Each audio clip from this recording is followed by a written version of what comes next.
2 of the Punch has a story here.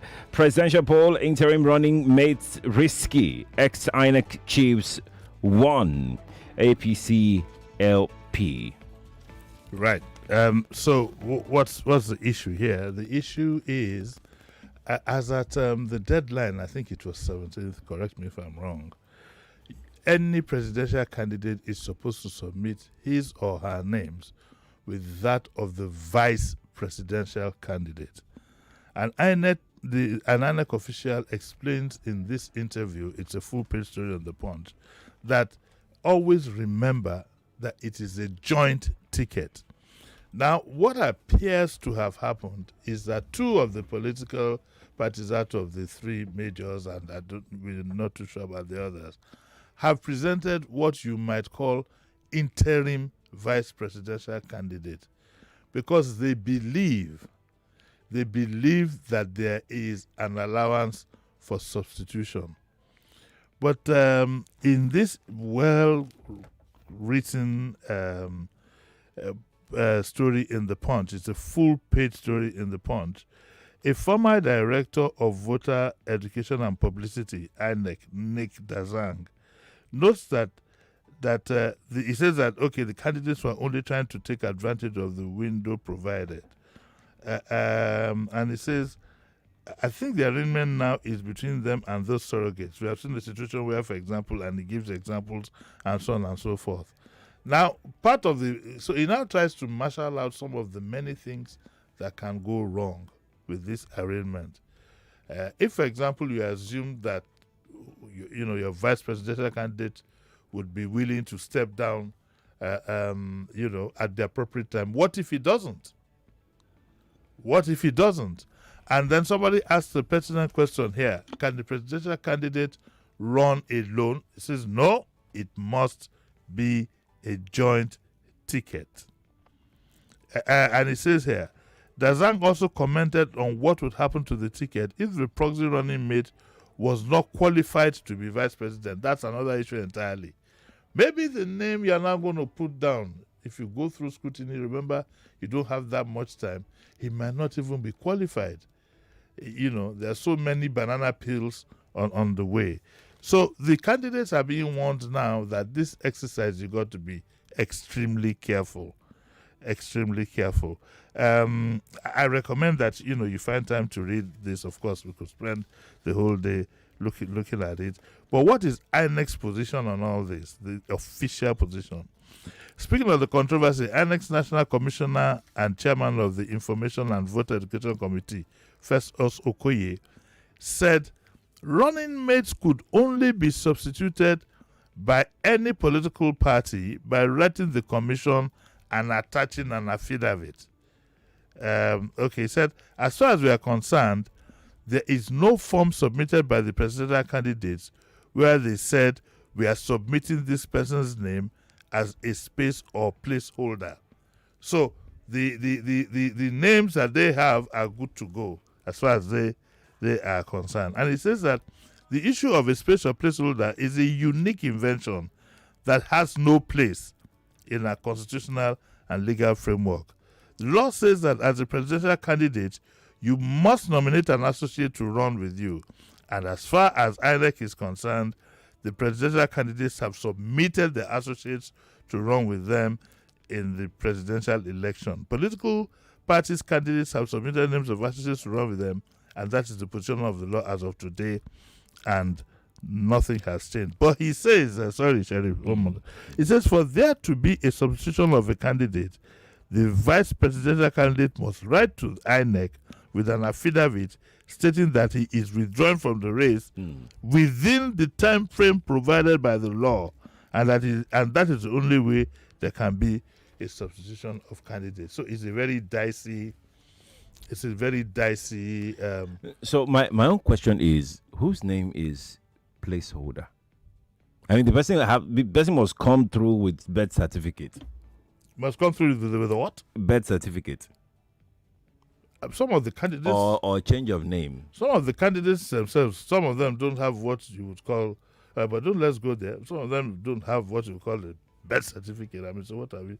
Some don't even Yeah, know but if you're going to say that you're stepping down, you have to write to INEC, Abi. yes, you have So to. what is the name that they will write? Placeholder. My name is placeholder. Dear INEC. No, I you hereby will say, step down. You will say, dear INEC, I'm stepping down. The lawyers are there. This is where the likes of my friend, I need to get close to him, Candy Johnson. They are going to make a lot of money. Okay, so this is where lawyers, I'm just wondering, why is Jimi bringing me this now? The lawyers are going to make a lot of money because some of these issues might end up in court. I'm particularly interested in APC's own, right? From what I gathered, they put placeholder there. No, they couldn't have put placeholder there. Because INEC has said... I'm hoping that they did not write placeholder as the VP. No, if you look at it... I'm just hoping. If you look at it from a logical standpoint, even from logic, without going to get a degree in law or whatever, you know that... I hope they didn't, but politicians can create all kinds of things. But there's no provision for placeholder, except that is his name. That's why I said if that placeholder must come and step down, he must provide birth certificate or affidavits of change of name. Some of the candidates to say themselves don't even have birth certificates. Yes, but the candidates are there. They are there already. So if you cannot present birth certificate for the candidate, why should you present birth certificate? In this case, it's the birth certificate for the candidate is immaterial. We have gone beyond birth certificate. No, but we are there now. I'm saying that. Look, Uncle Jimmy, it's like you're not getting me. Don't uncle me. If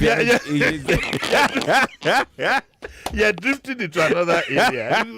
Don't let's bring out the let's sleeping dogs lie. Don't uncle. I won't fall for that trap. Come on now, let me just talk now. Okay, talk. Oh, serious. You know that this is a very sensitive subject, and I don't. Are you scared?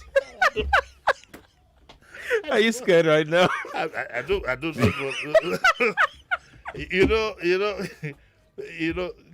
God bless God bless the heavy of my family, Chief Aki Disu. He called one day and said, you know that you're old now, you're now on the management level. You have to manage yourself and manage yourself. But I understand what you're saying. Say to prove, okay. So you think that they probably didn't even submit a name? That's what I gathered. That there was no name in what they submitted. What they submitted was that, okay, this person is a candidate, placeholder is a VP.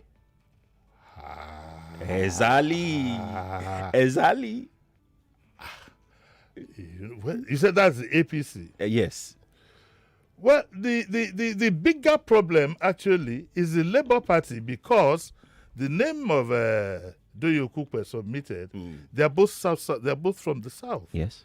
So I hope nothing goes wrong with the Peter Obi arrangement, because how do you go? Awolowo did it though with Philip Umiadi way back in the day, and he paid dearly for it, even though his supporters threatened today. How can you go into an election with that's not going to work? And I'm even surprised that Philip Obi couldn't have found a northerner to put his name Peter there. Obi. Peter Obi, sorry, I was not Philip Obi. Yes. It's too risky. Yeah, even Okukwe said at that time that he had to jump in because of the deadline. Yes. So it's most likely he would step down. But he would step down. But if you had to jump in, why not hedge your bets and say, look, if the worst comes to the worst, there is a northerner that we can put there just in case it backfires. So they're working on it. It could end up, one has to be careful, because a trap could be, which is gaining traction. You can't run away from that. Yes, he is. And that could be one of all kinds of things go behind the scene. It could become difficult for him to substitute. Some legal whatever can be pulled out of the drawer. But it must have been very, very, must have been in a real tight corner. They're talking to NNPP, the Kwankwaso. The Kwankwaso, yes. But now I think the talk has broken down momentarily right now, because Kwankwaso side are saying that they can't play VP. Obi side are saying that they can't play VP as well. Well, Kwankwaso owns quote, owns his own party, and so he's not like that. That's not likely to happen. And if you then ask yourself, does Kwankwaso himself have a very strong ambition to be president? I don't think so. So he's available for all kinds of deals. Okay. Now, was Kwankwaso thrown at Peter Obi to also distract him?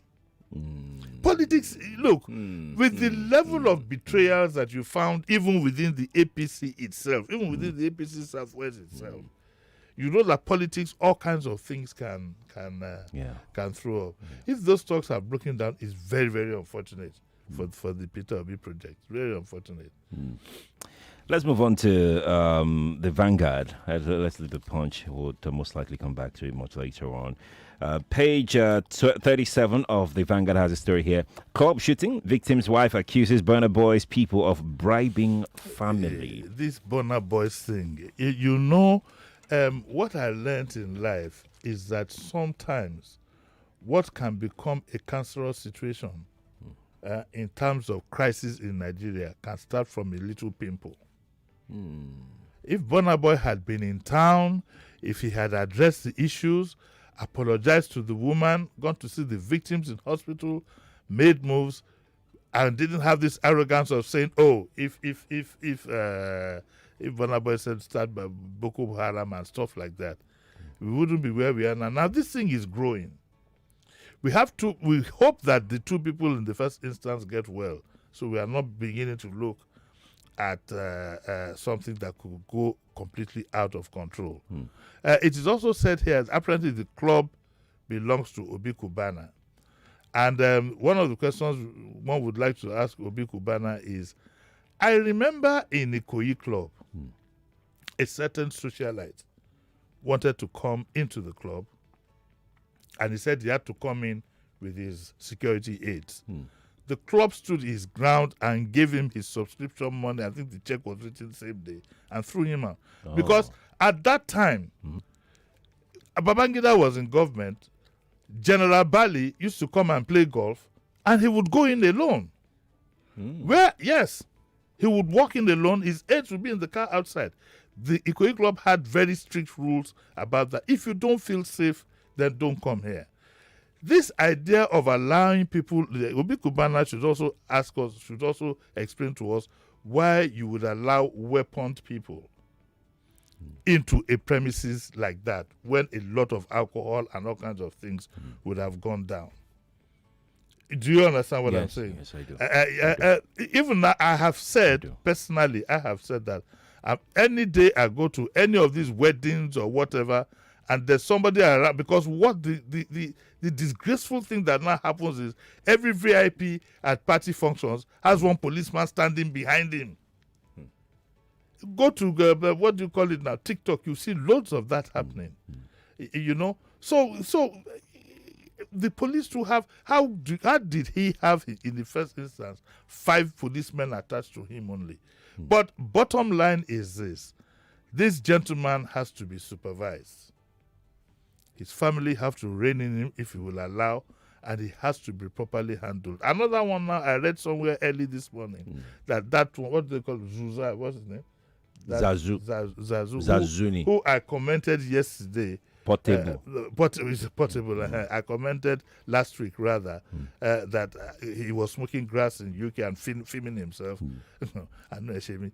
I heard now that the police are looking for him because of a video where, the police felt a lot of the things he did were completely inappropriate. These young chaps are lucky. You're lucky to make the break, make money, and so on and so forth. But you have to be managed. I mean, look at P Square, look at Two-Face, look at what's P Square, what's his twin brother? Peter. Look, yes. Even Davido, who can be a bit gregarious, he knows his limits. Therefore, show business and popularity doesn't give you a free license to do as you wish. What is also embarrassing in this case is that it has been said that the police have not commented on the issue. No, but I read somewhere that police gave him police asked him to come to report. The police have not. They asked him to come. To come how? Is he under investigation? The man bolted that same morning and headed for Spain, when he should have waited to see at least what happened to the victims. That's not good behavior. That's not good behavior. And unfortunately, this thing I'm doing is so painful for me, but for the fact that a job has to be done, and this job we do, they say is no friend, no foe. He comes from a reputable background. Yes, actually. He comes from a reputable all the way up to his grandparents. And for this to happen is unfortunate. But then again, there was a video where it appeared as if he even walked out on his grandfather. I mean, so... And that is the major thing is he needs to be careful. Like I said, sometimes it starts like a pimple. It could grow into a cancer. Very quickly, he should address the issues. The lady in question, married woman in question, is aggrieved. There's a dispute as to whether he went to meet the lady or the lady went to meet him. What I do know is that clubs are not the appropriate place where you want to start making friends fresh unless you are brought together under some other circumstance. Right. And the police are complicit in this just on the part of this idea of go to TikTok. You will see parties now. Every Tom, Dick, and Harry socialite has either civil defense armed standing behind them at the party.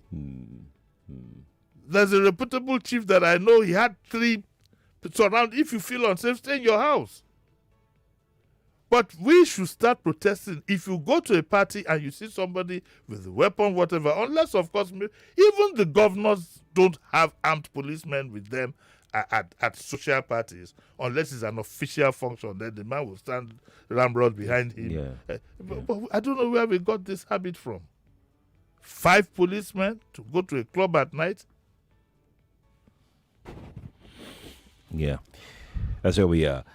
So on the VP thing for the APC, someone commented and said that they actually submitted a name, Ibrahim Masari, that is from Katsina State, and not placeholder. So he doesn't have to bring his birth certificate? No, he doesn't have to. Where did you get this birth certificate? He doesn't have to. But where did you get this birth certificate issue from? Because I thought it was placeholder. I mean, I've never heard someone being called placeholder before. The Egun people, when they are driving the canoe,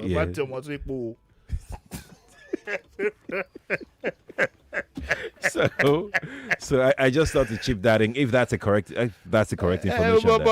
Okay, let's leave the issue of birth certificate and vice president. So here is another one from the Punch. We're back to the Punch now. Tinubu homecoming. Sanwo-Olu 6 arrest of journalist attackers.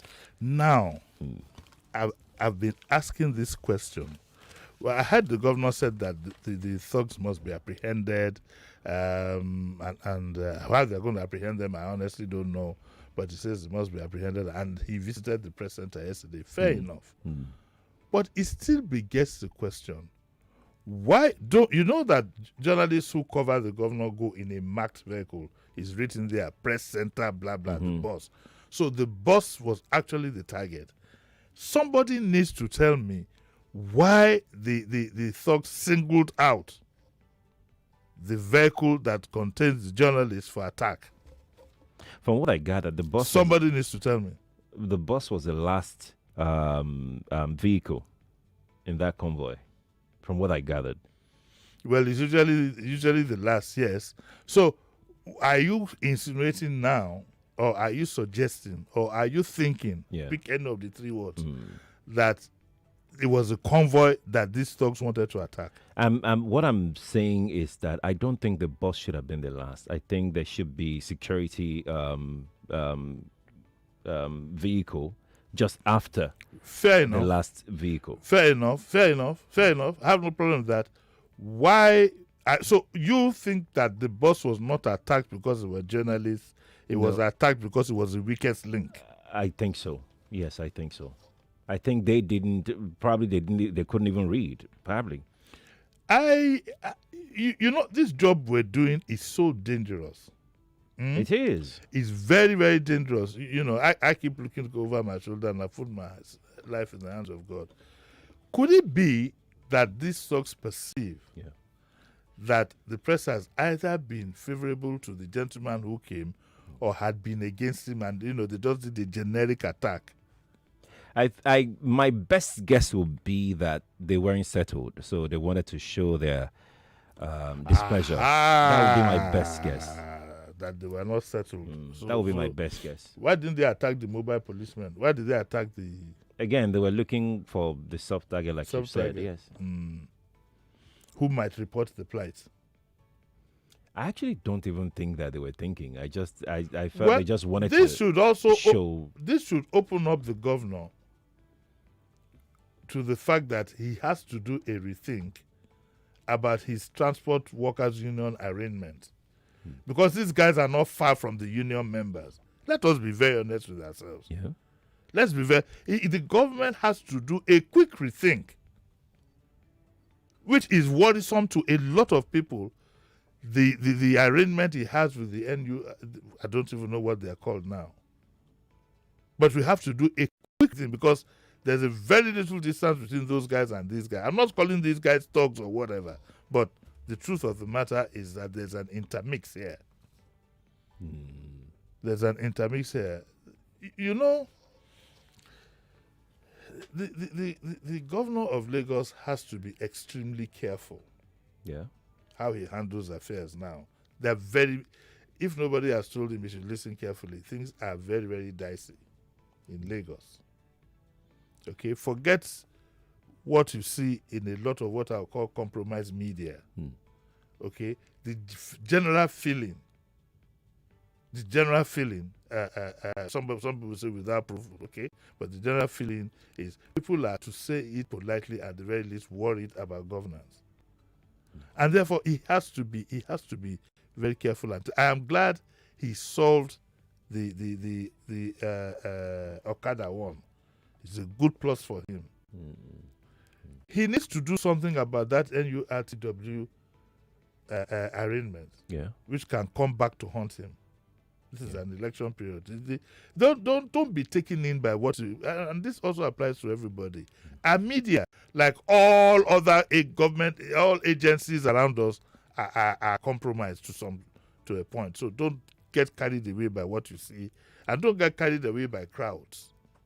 Most people in crowds either go there to look for a day's buck or whatever. The reality on the ground these are some of the things that will haunt him. And I think that he needs to take a second look, at the arrangement they have with the NURTW. On the part of the NUJ, they need very quickly to dispassionately look at that incident critically and find out what has gone wrong. We are targets, we know that. Are you worried? Because there's something that actually got me worried when that thing happened. Yes. Most media outfits did not report it on Monday morning. Well, that is the kind of media that we have. The media that we have now is every man for himself and God for us all. I mean, I'm sorry to say we don't have what I would call a viable media anymore. The media, most of the operators in the media have been bound to the Philistines. Some of them not earning salaries for at least over a year, many months, and so on and so forth. Poor pay, poor inducement, and most importantly, some of them are also poorly qualified. A lot of people go to the media now because, quote and unquote, they want to be people of influence. They want to be popular like Sheriff. Iliji. They want to be popular like this. Like JD. No, they don't. Like the ancestor. They don't.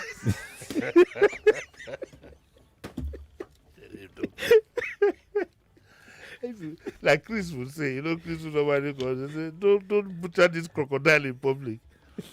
So you find that they don't even look at in our own time. I mean, way back, okay, I'm an ancestor, yes. Yeah. Way back in the day, in our own time, the good old days of Punch, Vanguard, Daily Times, and whatever. You all set up a big defense. You will insist that somebody has to find out what exactly went wrong. Was it a planned attack, and by who?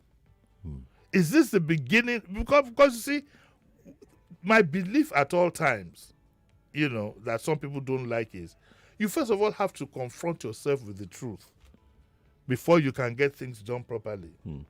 If you shy away from the truth, you never hit your target. Yes, you can't. We have to go now. We must go. It's been an interesting morning. We have other papers here, but we couldn't take them. Instance is the first scarcity. But what's coming out at night, though? We deliberately didn't take the first scarcity because there's nothing new. I've been talking first scarcity since 1981. I think my fifth or sixth story in the Financial Punch way back then was about first scarcity and proper pricing. 81. This is 20 kilowatt. 22. But you see, I mean, so there's nothing new there. At 9, we are going to conclude the part that we had with Dr. Ayeni about why you should avoid any form of surgery, with emphasis on cosmetic surgery, the dangers therein. So we'll be taking a lot more of your questions at 9 o'clock with Dr. Ayeni. Fantastic. That's our show this morning. Thank you so much for coming around, JD. Thank you.